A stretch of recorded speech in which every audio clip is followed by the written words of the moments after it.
Hi. Good morning, everyone. So let's get started. And then, do you have any questions? What we discussed the last day? Any questions? Any doubts? Did you guys tried it out? How do we, use of those operators and then create a calculator? Anyone has tried that?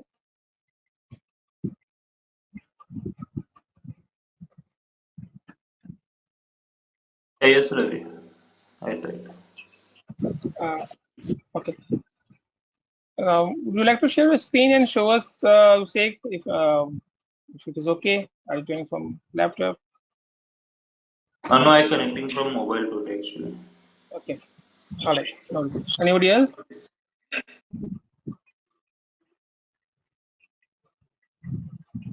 All right. So please give a try. And I have shared the details of my this particular environment. So what you do whenever you are going to create an application for your learning purpose, okay, give the application name, but in description mention your name, and we also mention the batch number. Your batch number is 15, so just put B15 and then your name, okay. So we can know that who is working on what application, and do not create or modify code of anyone else. All right, and then please also make it this credentials within yourself. Do not share with anybody else. Okay, is that okay? All right, cool. So last day we talk about the few functions. We talk about the index functions, where contains, choose. So is that clear, or any questions if you have there?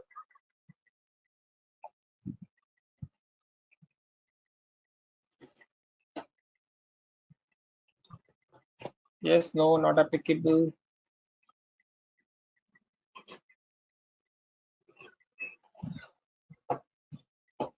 All right. Okay. So if that is clear, if everything looks okay, now let me give you one question then. Let's work it out. Give me a second. I'll share back my screen quickly.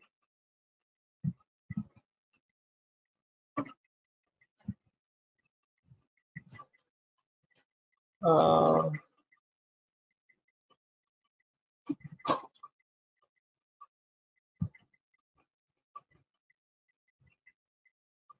I have students here.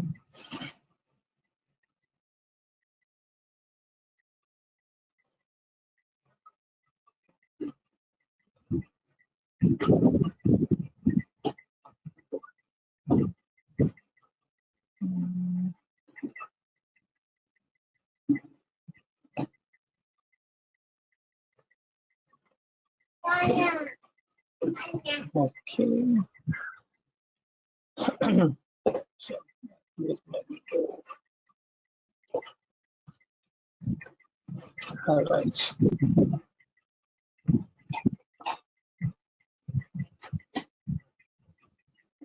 So let's try with this question. I have a test. I mean, some array to work it out. So I'm just going to create a new expression rule. I'll say question one. Question. And this is a question that I was asked that is being used asked by a few companies as well. So what they will do, they will give you this statement. They'll ask it, so there are two variables, local array 1 and local array 2, and both are the kind of arrays. Okay, so it has the first array has ID and the name. Okay, ID and the name, and second array has ID and then city.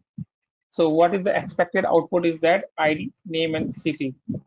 Okay, there are few members who are joined from the previous batch, so I know guys you will be able to do that, but this is for the current batch candidates who, I mean, they need to solve this one. So who wants to give a try?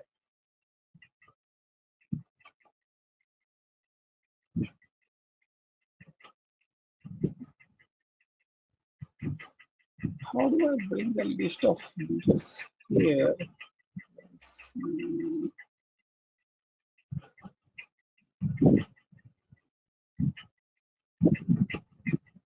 Yeah, come on, guys. Anyone? Shoday, Nikhil, Seth, Abhishek, Saifa. Sorry.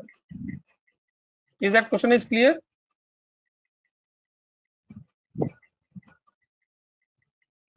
Am I audible? Yeah, Why I'm not getting response, guys? Come on, at least you can speak up, right? So, is that clear, or you have anything in your mind? Please speak up. Ask your questions. So we have two arrays, array one and array two, and based on this array, we need to form the third array. So anyone, I mean, what could be the, if I ask you to write a pseudocode, what will be the pseudocode? What will be your approach?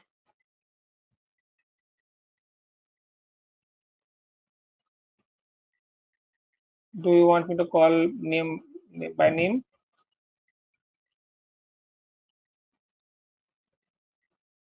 So we need to first index by ID, I think. Yeah. So ID is the common thing between these two.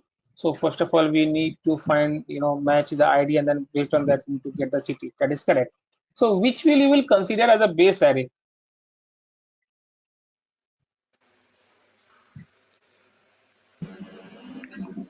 the first one because it has more values than the second.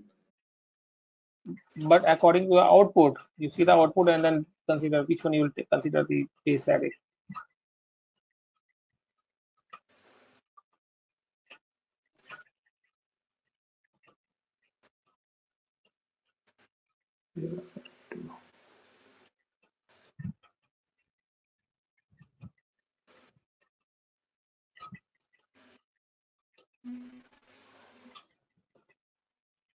Come on, come on.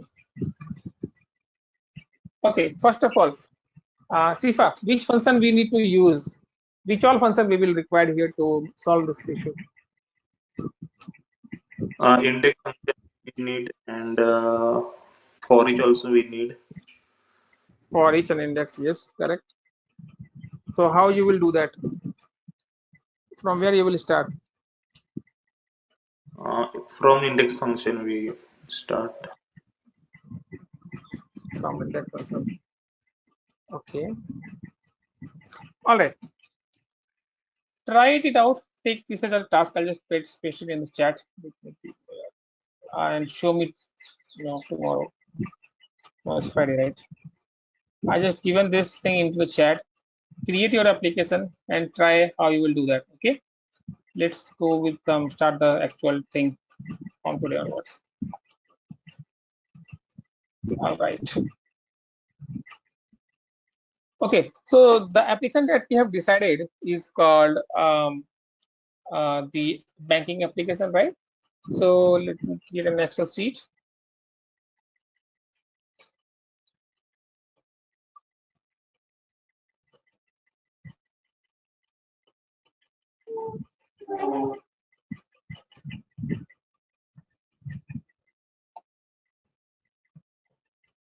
Okay. Okay. So IFBC banking system, that is what we are going to implement, right? Then you tell me what are the tables we will require.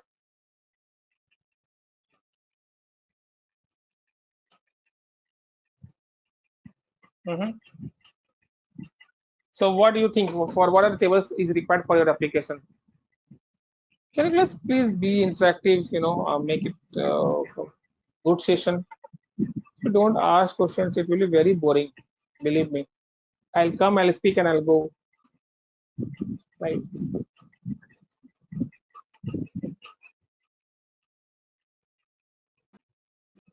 In general, like transaction of the customers data. Transactions table we will require. Okay, yeah, that is correct.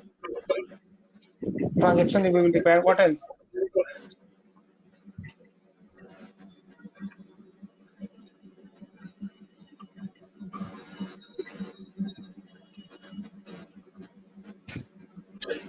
Come on, guys. It's a very common question, right? It doesn't require any IT knowledge.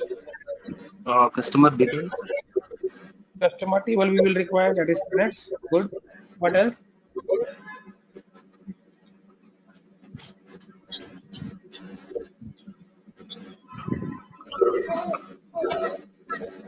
So have you, I mean, whoever belongs to the IT, have you heard about the normalization, the database normalization?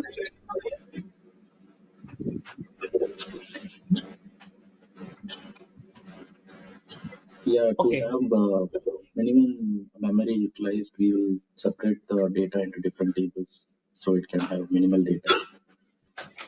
It's not like memory utilization, but you normalize your table, right? Like suppose if I say a customer can have more than one account, right? Then how do you consider in one table, right? So for account, again for account, we can have another table, right? So that we can normalize it. All right. Okay. For now, at least we require this thing. So imagine you are a banker and someone visited to at your desk and then say that I want to transfer my amount from my account to some other account. Okay. What would be the first thing you will do in your system?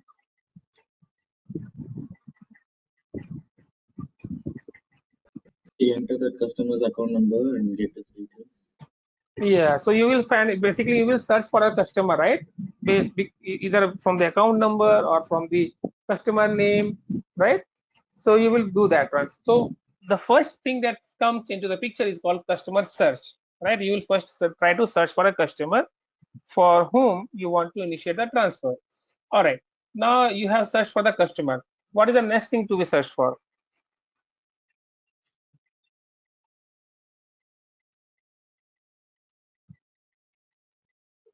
The funds in his account so that whether he is eligible to transfer. Address. Why do we need an address for account amount transfer? Okay. We will require the second account, right? Either from it is from your within your account or someone else's account. So we'll search for another customer, right? Whom you want to transfer the amount. Okay.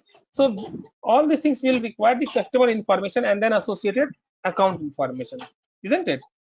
So if I talk about the customer table, okay, if I talk about the customer table, so I can give the name as IDFC customer. Okay. What are the columns we will require?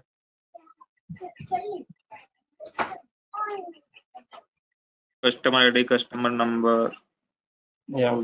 So we can use customer ID. So what could be the type? It could be the number integer and it could be also the primary key, right?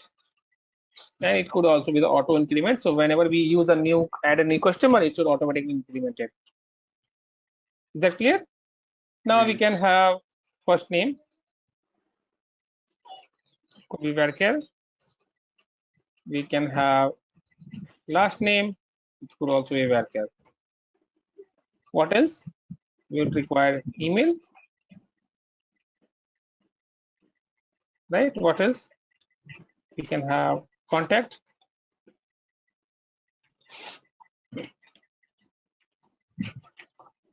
number, that is mobile number. We can have a varchar. What else? Age. We can have an age, number integer. We can also have gender. Okay. What else? City. Sorry, what is that? City. City. Yeah, that's basically we want to have an address, right? So we can as an address we can have one second. Sorry.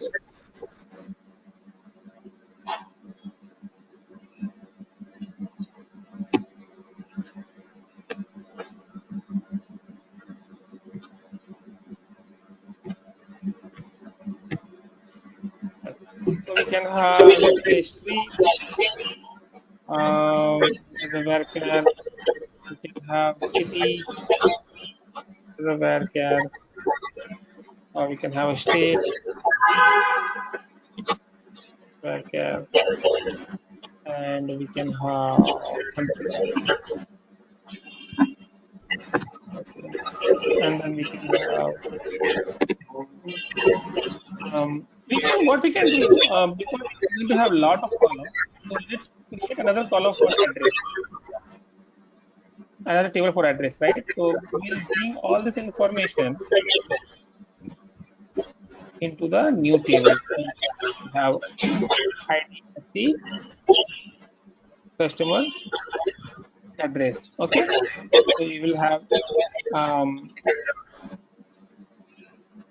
address ID, and then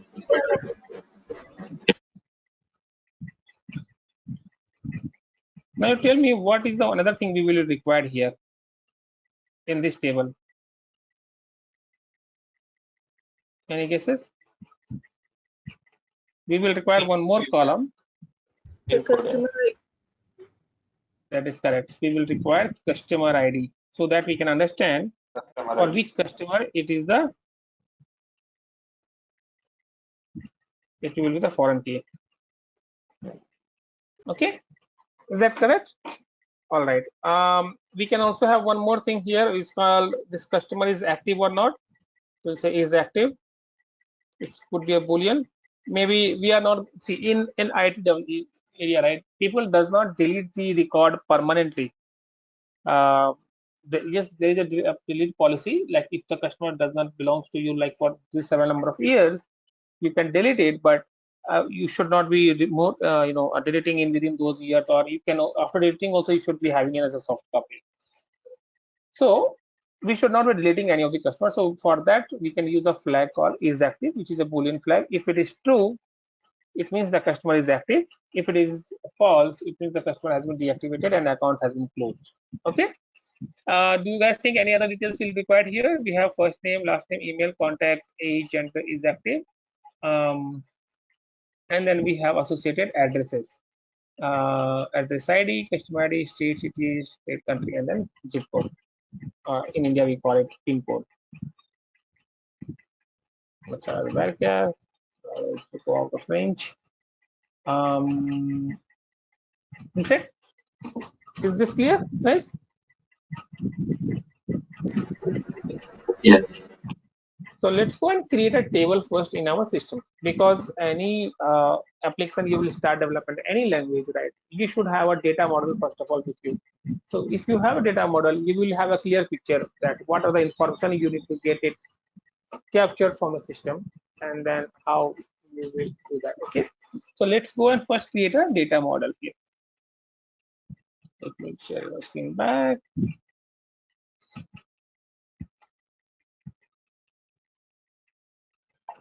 So how do we go to the cloud database? We go to this navigation bar and then we select the cloud database. Okay. And then we have this database here. You can see that table has been expanded here, and then we have there's an icon called link called new. So you can click on new, and then you can give the table name. So first table that we are going to create is called IDFC customers. Okay.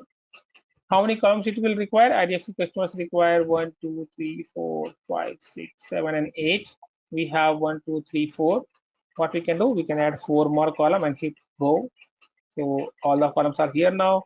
So you can start with the customer ID. So this is the name of the column, customer ID. It's a type of integer. We are going to make this as an auto increment. And once you select this auto increment, it will automatically be take as a primary key. Okay. Now, what's the second column? We have first name. It's going to be varchar. Remember, whenever you're defining a column as a varchar, we should always be giving the size of that. So let's say I'm going to have 100 characters for first name, and then we can have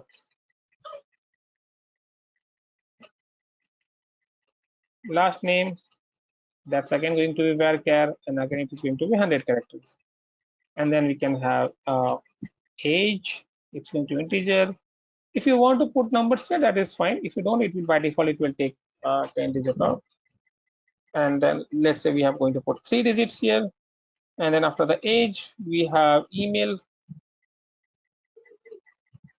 Email we can have as a varchar, and then it can be, let's say 100 characters long. And then we have contact, gender, and is active. You can have contact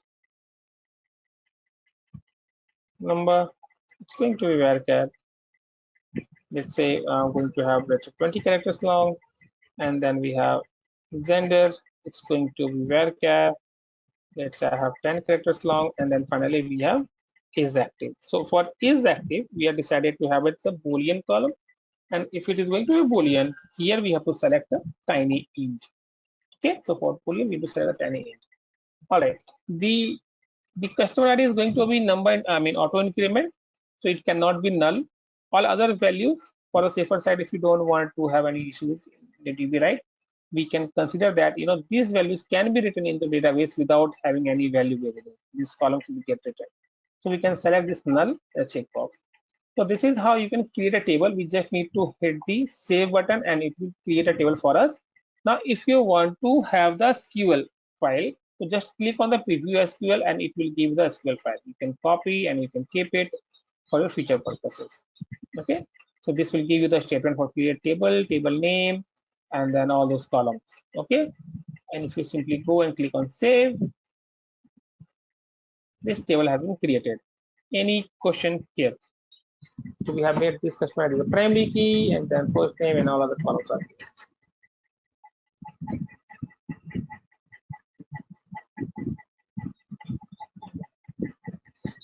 Any question on how do we create a table?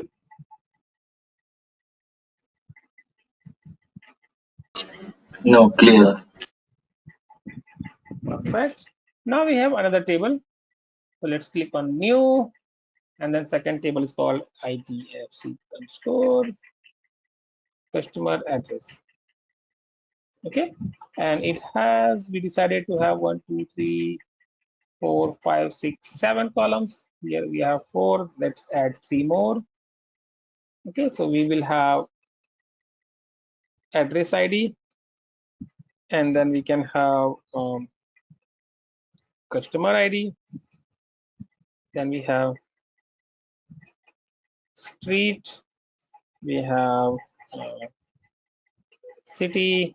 Okay, so this is integer. This is going to be varchar. Let's say 100 characters long. City is going to be varchar. Let's say 100 characters long. And then we have state. Let's say 100 characters long.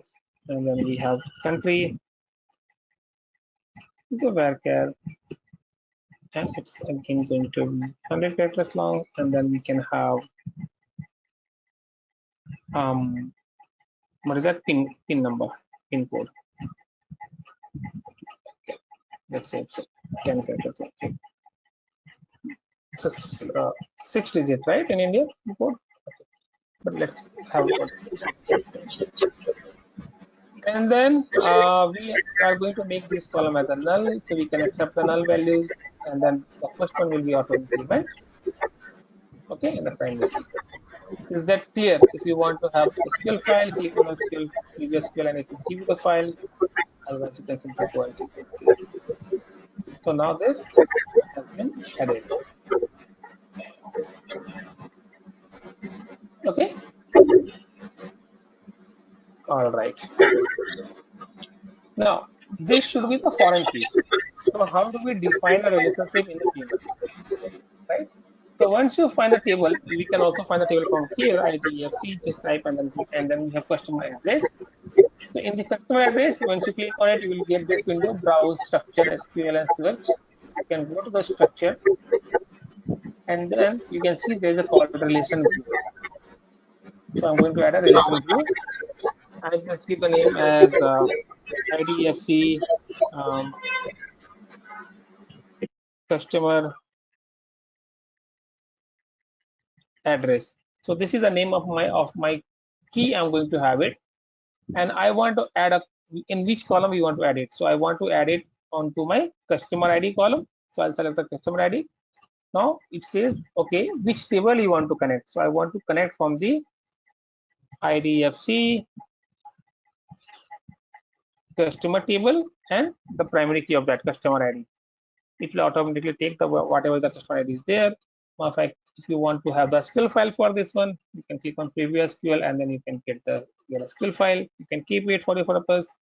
And then if you click on save, if you go back to your structure, you will able to see that this customer ID has been now as behaving as a foreign key, and this foreign key is mapped with the uh, IDFC customer tables customer ID column. Okay, is that clear?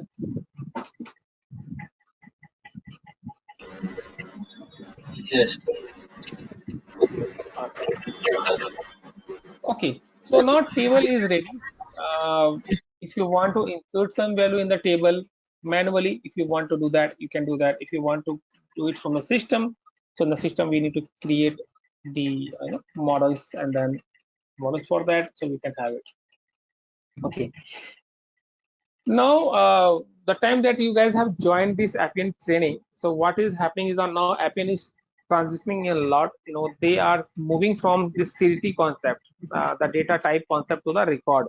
Everything is moving to the records, but it's not like you should not be learning about the CDTs and other things. Why? Because whenever you will join an Appian project, it's not like you're going to create the project from the scratch. You may also working from the existing applications. So there you might see, the CDT and everything. So you should also will know about the CDT and everything. So we will see both of the approaches, how we will create a record for the customers to the system and from the CDT and all. Okay. All right. Shall we move forward? Is that any questions stable? No? Okay. All right. So my table is created, done. I'm moving to my actual application first. IDFC, etc. So here we have our folders, we have our groups, and then knowledge centers and everything. Right now we are going to create the main object that is called record. Okay, so we'll start from the record. This is a new approach I'm taking by because this Appian is changing, and then we are start using this record instead of CDTs. Okay, so let's start with the record. So we go and we select a new record type here. We select this record type. So I'll say IDFC customer because we are going to create a record for our customers. Okay. So let's take the name of the customers. So this record will show this record will have the IDFC customer details. Okay, I'll say create. For the previous batch, guys, we were about to start the record, but yeah, we stopped there. So let's kind of approach for you guys. So we are going to create a new customer record here. So we have created the table already. Now we are going to create a customer record. Let's say create. So now what is the Appian record? First of all, we discussed in the very first day that Appian records are a data centric, center of the data of your Appian, from where in which you can bring your data from any third party or any of your tables, any other web API calls, and bring it to the Appian, and you can work on that data, and then you can also create, update, and delete the records for your purpose. So any object we are going to create in Appian will require a security. So we are saying that, okay, IDFC administrators will have the admin role and users will have the viewer role. Okay. I click on save. Now once I click on save, a window will be open, which is a record window, which will say that, okay, you wanted to create a record, but from which data, which table you want to connect, or what is the third party data you have. So the first question that will come and they will ask in your interview is that what are the record types we have in Appian, right? The first question will be what are the record types in Appian in the record questions. So you can say that there are 4 kind of record types: database, processes, Salesforce, and web services. Okay. So they'll again ask you, can you please explain what are these types? So when you say database, it means that we can create a record based on the tables we have it either in our local database or any of the connected database. Okay. Second is that processes. So whenever a process model executes into the system, it generates a process instance, and based on that process instance, we can also create a record. but this is very minimal use. Very it's not very common to use this particular type. Still, Appian has given you that option, so you can have that. Otherwise, you can create a process report for this. The most of the time in Appian, you will be using this database type of your record. The third is the Salesforce. In the Salesforce, you can connect with the Salesforce and you can get the data from there directly. And the fourth one is the web services. So if you have any data available in any of the third party, you can have it here. So types are different and selections is different. And apart from that, everything is same, how you work on the data. Okay. So we are going to continue with the database. Why? Because we have data available to our table. So we select the database and click on next. Once you say hit next, it will say that do you want to go with the data sync feature or without the data sync feature? So now what's the data sync and data sync in Appian record? All right, everybody, this is the question. Whenever you hit, let's say, for any, let's say anything in your Google, right? Let's say you are trying to search for a about the Chandrayaan 3, right? So you go and you open the browser and then you search, put your text of Chandrayaan 3 and then you hit search, right? So how it works in the backend, what the browsers do.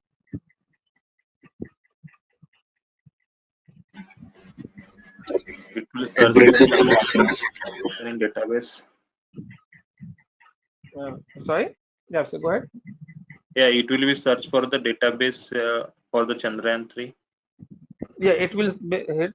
I mean, basically, it will search for it will go to the take a request, whatever request you have made, and it will take to the server, right? What next? Yeah.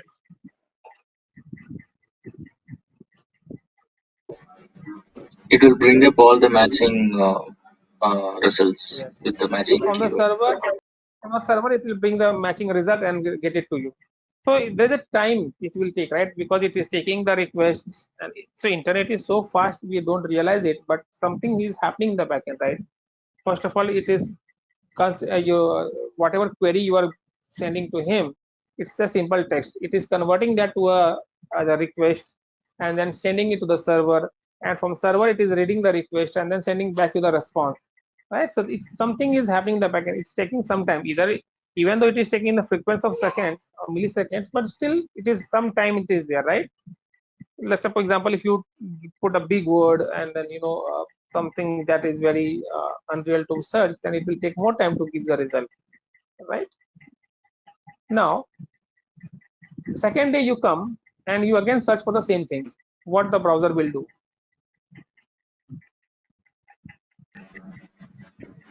While typing itself, it shows the history of results so that I can select it from there. So yes. So what browser will do is that, you know, first it will look into the cache memory in its history. If the information is there, yes. If it is there, then if instead of hitting the server, it will directly bring you the information from the cache memory. Okay. Otherwise, it will hit the server. So what is the use of cache memory?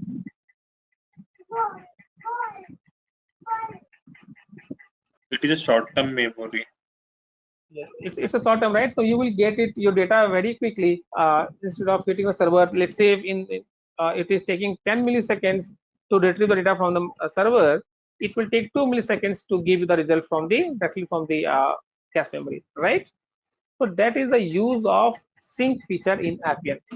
So what Appian sync feature does is that, whenever you create a record and record will get inserted into the system, if it is the very first time, it will bring the information from the record. It will do the connection from there, hit the server, in this case hit the database and bring the data.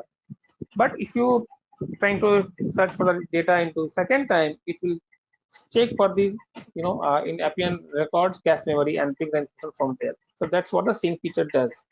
Now there might be a question in your mind that so whenever we write a data, right? Let's say if I just now I created a data, and then data is written to the database. Shall we wait to see that if the sync is not working or not? So what happened every time it thinks it doesn't work? So what we can do, sync feature is also allow you to schedule a time, like off business hours. Let's say at 3 o'clock in the morning when nobody is working, you can run a scheduler by itself. So every day 3 o'clock in the morning, the scheduler will run and it will fetch the data and it will update the data. When this will be required, if anyone is going to make that database changes directly, like they open the database and make some changes there. In that case, it is very important. So we can scheduler. You can set a scheduler to sync the data. Otherwise, if you are updating the database through the system, then your scheduler is not required, because whenever we update our data through the system, it automatically it will refresh your data. Automatically, it will sync the data for you. Okay, so you don't have to worry about it. So whenever you write the data to the system, it will also write the data and it will also sync it. Okay, so you don't have to sync it manually or set at a scheduler. But in case there are production issues, people might have updating the database directly to solve the production issue. So in that, sync feature will be very much required, so that the data will get updated and refreshed. Okay, is that clear? What's the sync feature?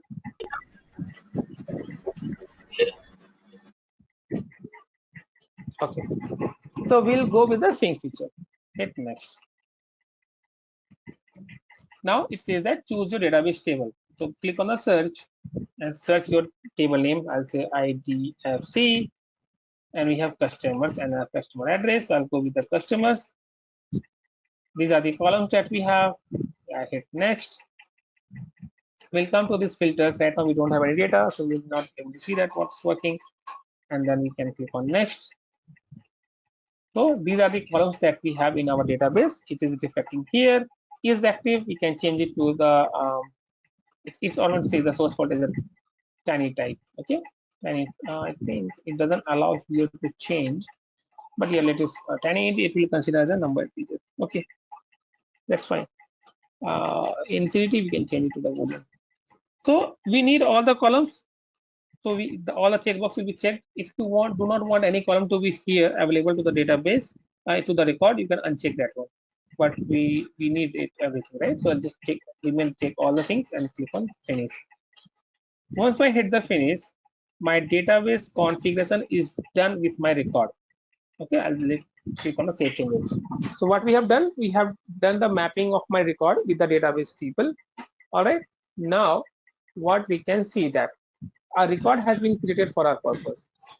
IDFC customer. If I go back to my tempo, page tempo,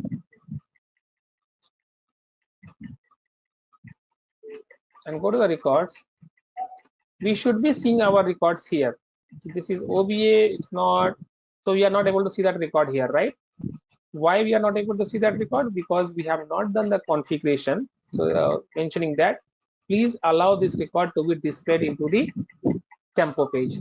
So for that, we have a tab here called tempo.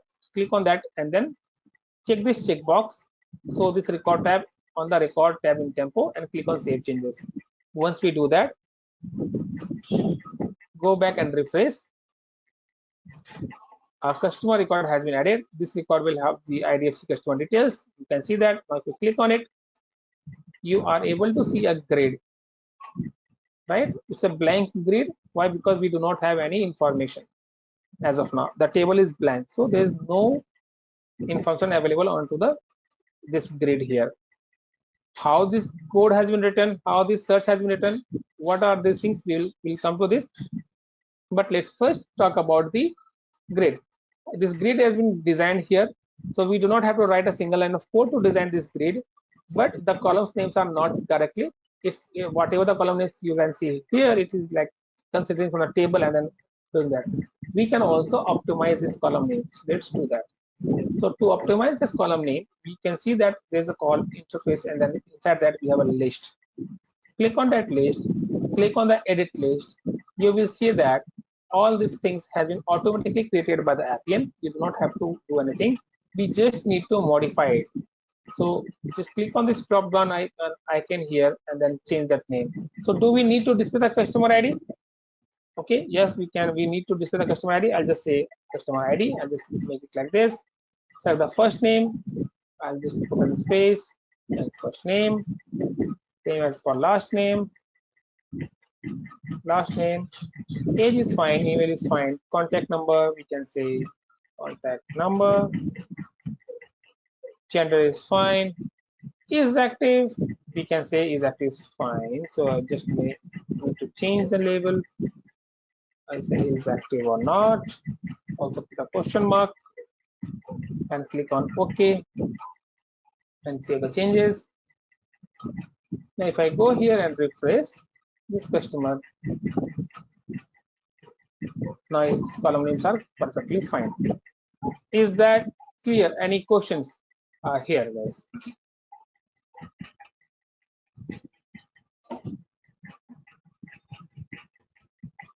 So we have created a table, and then we have created a record associated with it, mapped with that table, and then we are able to see that the column has been created, or the grid has been basically created, the tabular form of your data.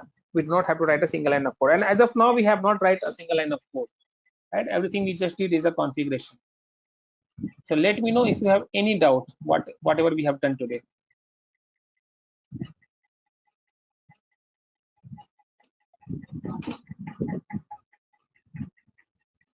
Shadow, is that clear to you? Yeah, it's clear. Venkat, because we have not started in the last batch, Venkat. So is that clear to you now? Yes. Thank you. The reason I have to call a name by name and then ask you guys because nobody is responding. Shifa, Yeah. is that clear to you? Yeah, Venkat.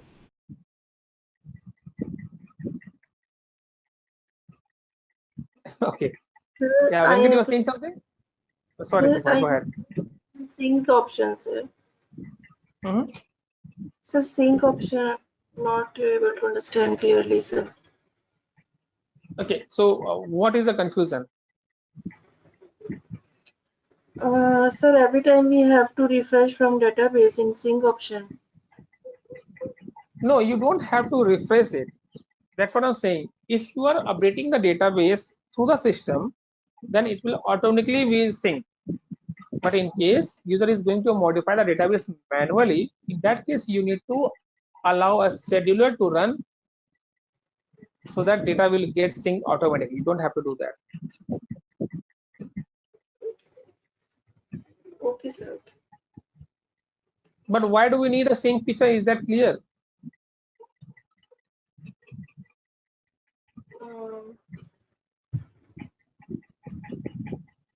Sir, it helps in cache the memory. It will make your query very faster. Okay, instead of getting the data every time from the database, it will bring the information from its cache memory and then show it to you, right? So the query will be faster. Okay. Yes. Cool. So just one question on that. So when we enable sync, it will be faster, you're saying? Exactly. It will be faster. Okay. Okay. See, if you don't enable the sync, what will happen? Every time you make a call to the record will make a call to server. Okay. Okay. Okay. Got it. Thanks. Abhishek, is that clear to you now? Yeah, Ravi. Thank you. Nikhil? Yeah, Ravi. Thank you. And Madhav? Yeah, Ravi. Thank you. So only this yes you could have tell without me calling my name. So it could be save our time. All right. Okay. So right now what we have done, I think we should not be moving more. I'll just show you the sync feature, how we can make it scheduler, and then we can stop here so we can continue tomorrow. Need to share my screen. Okay. You see in under data we have sync option. So how do we schedule a scheduler? What we can do, if you want to do a manual sync, you can click on start full sync and it will do the sync for you. This is a manual sync. Okay, it is syncing and it's fully synced now. Now, if you want to run a scheduler, so what we can do is that scheduler full sync, and then here you can define the time. Let's say I want to run a scheduler at 3 o'clock in the morning at Indian Standard Time. Okay, so what will happen? Every morning into the 3 o'clock, it will run and it will schedule, it will sync my record with the new data. Okay. In case there are, if you need to sync it from the other system, we need to have a API for that one, and we'll see how to create an API for in our API classes.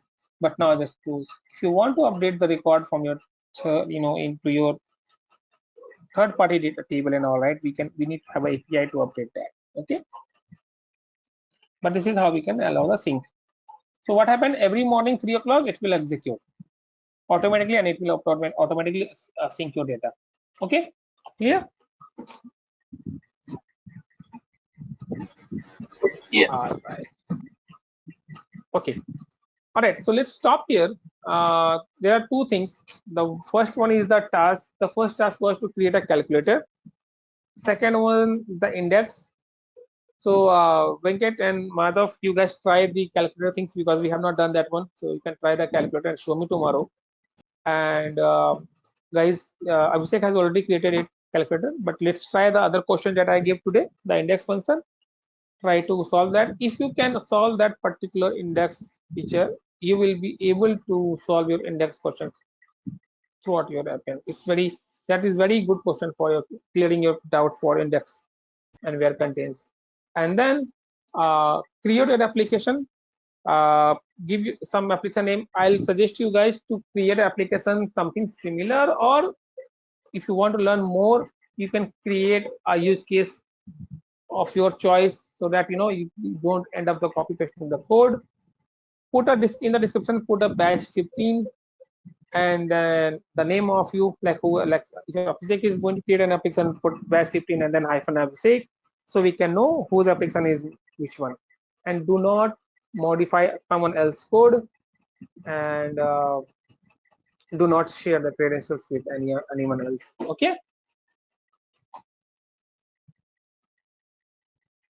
Is there any question, or I can stop the recording?